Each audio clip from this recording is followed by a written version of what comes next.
Hello students, again I am in front of you Anush Sharma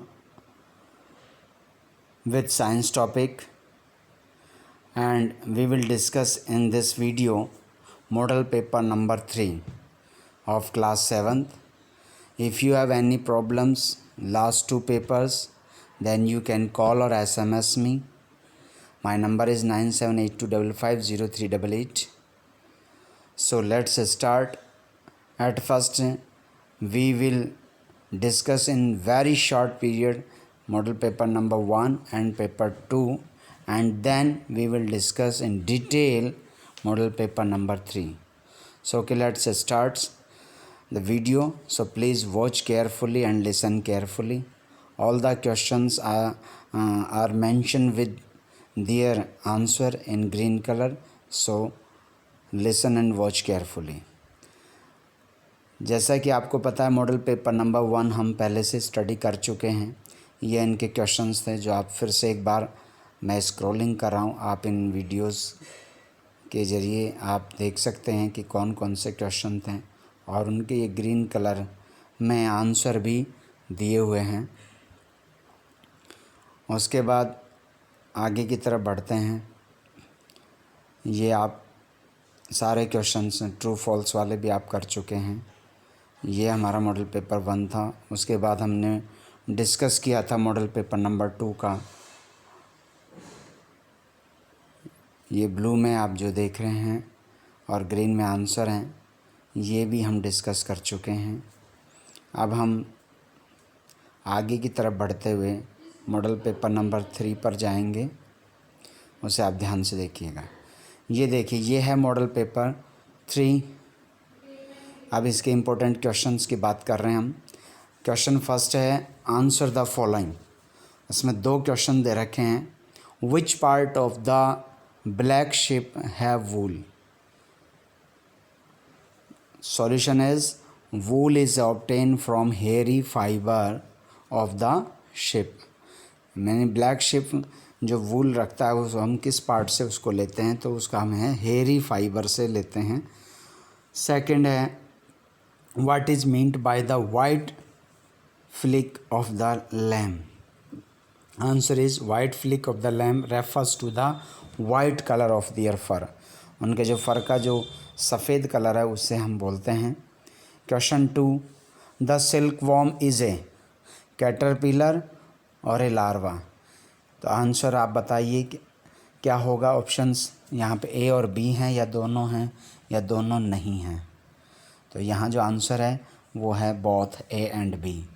तो हम ये कह सकते हैं कि सिल्क वॉर्म जो है वो एक कैटरपिलर लार्वा है।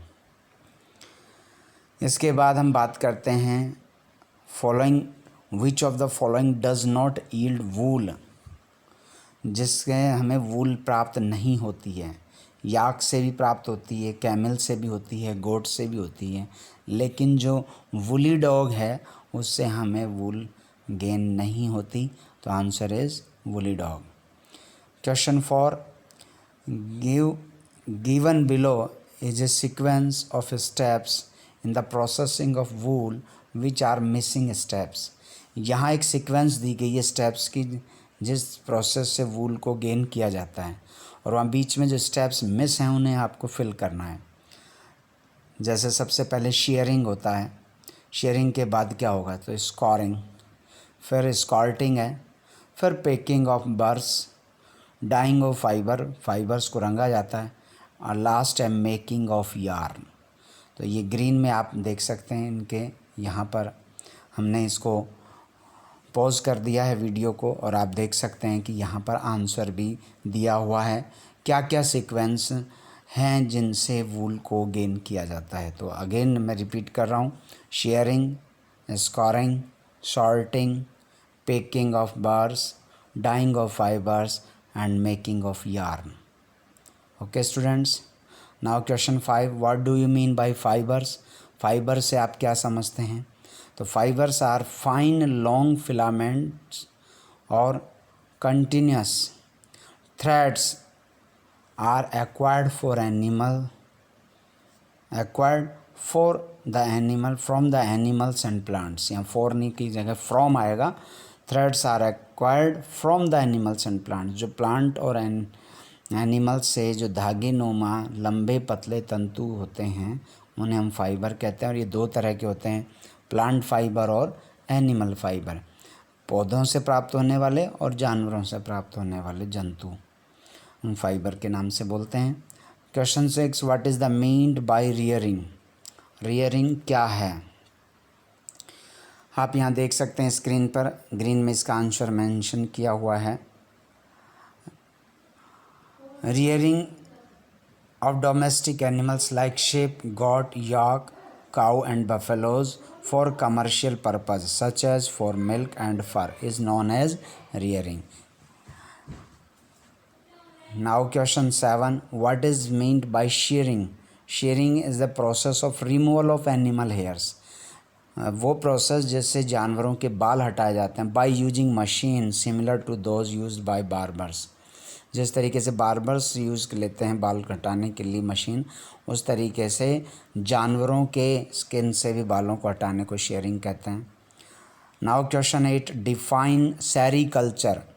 Rearing of silkworm to get silk is known as sericulture. Silkworm को पालना और उससे रेशम को प्राप्त करना ही सेरीकल्चर कहलाता है। Now question 9, Question 9 says which terms is used for silk production? Silk production के लिए कौन सा टर्म यूज़ किया जाता है? आंसर है sericulture and moriculture. So these are two terms are used for silk production, sericulture and moriculture. Now question 10, which is the last, what are the sources of wool? wool के sources क्या क्या हैं? wool ऊन हमें किन किन से प्राप्त होती है? तो आंसर है सोर्सेज ऑफ वूल का, वूल इज़ एक्वायर्ड फ्रॉम याक। याक जो कि कहाँ मिलते हैं? लद्दाख एंड तिब्बत में मिलते हैं वो। एंगोरा गोट, एंगोरा एक प्रजाति है बकरी की।